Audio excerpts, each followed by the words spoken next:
First of his two world titles in 1975, driving for Ferrari. Only Fangio, Jack Brabham and Jackie Stewart have won it more often.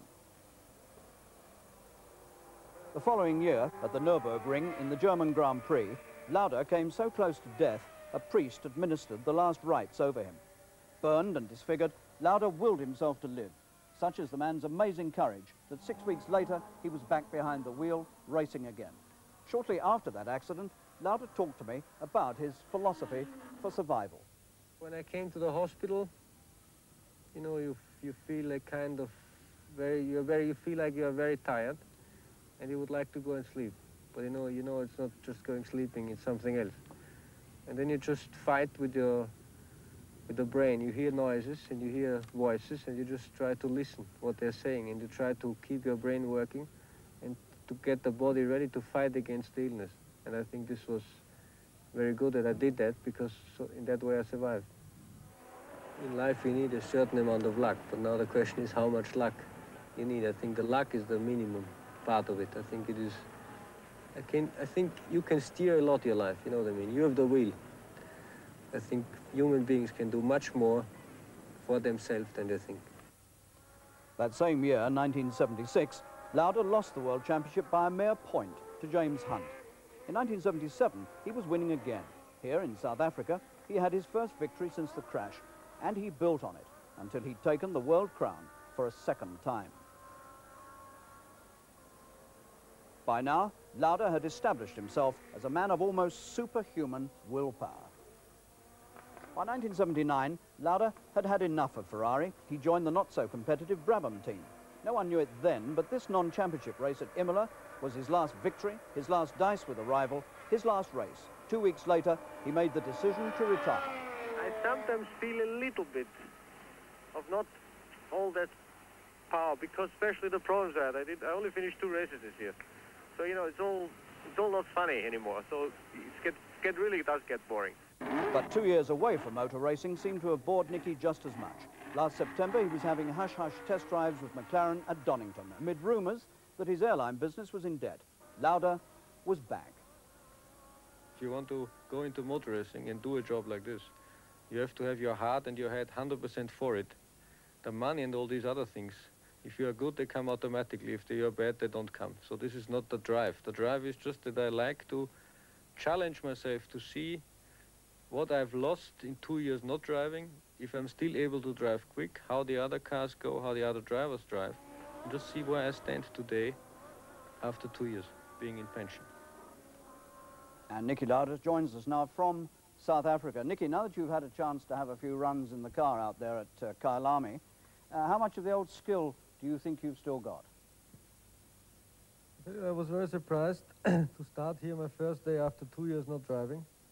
And my Marlboro MP4 worked so well that on the first day I think I was 4th quickest, and yesterday 6th quickest. But you have to take into consideration that there are basically now 2 types of racing cars, one with a turbo engine and one with a normal engine in, which I've got a car with a normal engine in, so the turbo cars are here going 30 kilometers quicker because they have 80 more horsepower.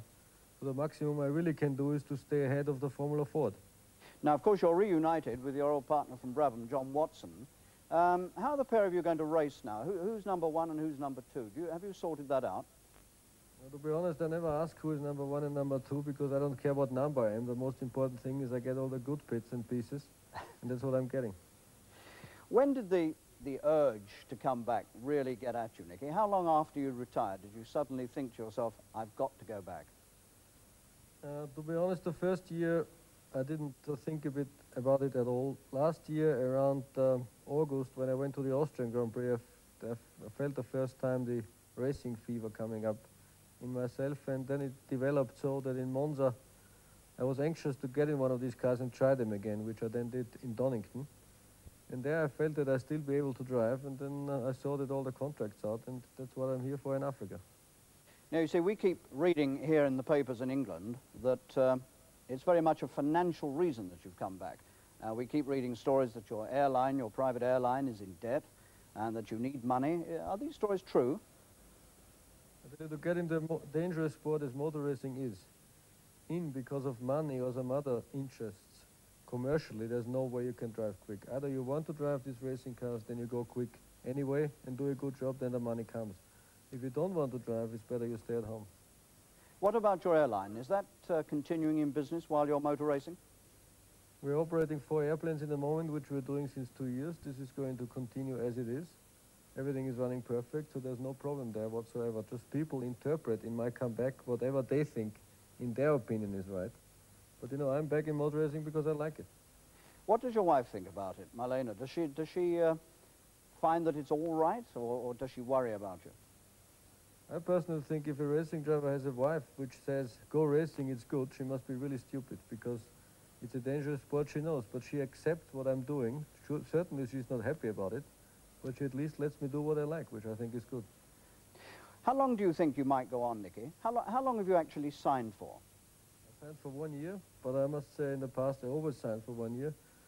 I will go on in motor racing as long as I like it, and as long as the circumstances around me are in the right way I like to have it. And as it is perfect in the moment, I see myself running in motor racing for a long time. And other of the things we read is that you're being paid $3 million. Is that right for 1 year's racing? I would like to have $3 million. If you can find the guy who wrote all that, please send him to me, and then I ask him for the $3 million. That's simply not true. Right.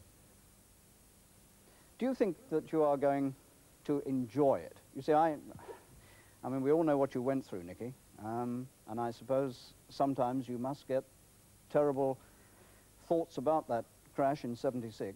Do you think you can still drive and put that right out of your mind? You see, to the ordinary person, it seems impossible. Look, I had a crash in '76 and I got world champion in '77, so if I would not have overcome all my fear and anxious things I had after the accident, I would never have made it. The reason I retired in '79, because I just had enough of driving around in circles, and because I raced for 10 years. So after having 2 years rest, I want to come back and see what I can do, but it's much easier now to come back out of the airplanes in racing again than my comeback was after the accident, because after the accident it was much more difficult to me, so I see no problem today, as long as I enjoy it and like it, to continue racing without any fear. Now, the MP4 that you're driving, now that's one of a new generation of cars that have come along, really, since you retired. How does it compare to the cars that you were driving?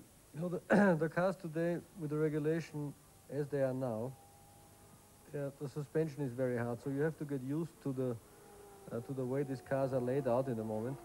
But my MP4 is laid out so that even with the funny regulation, the cars being so hard, the car still gives a smooth ride, and the most important thing for me, it's going very quick. So would you like to give us a prediction? Where do you think you might finish on Saturday? It's very difficult to say because the official practice will start tomorrow. If my car goes as well as it did yesterday and the day before in the unofficial practice, I hope to qualify around 7 or 8. That means hopefully to be the first normal engine car. And then in the race, I just have to stay in this position and hope that the turbos blow up. Nicky, thank you very much indeed for joining us. And of course, everybody here wishes you the very best of luck with your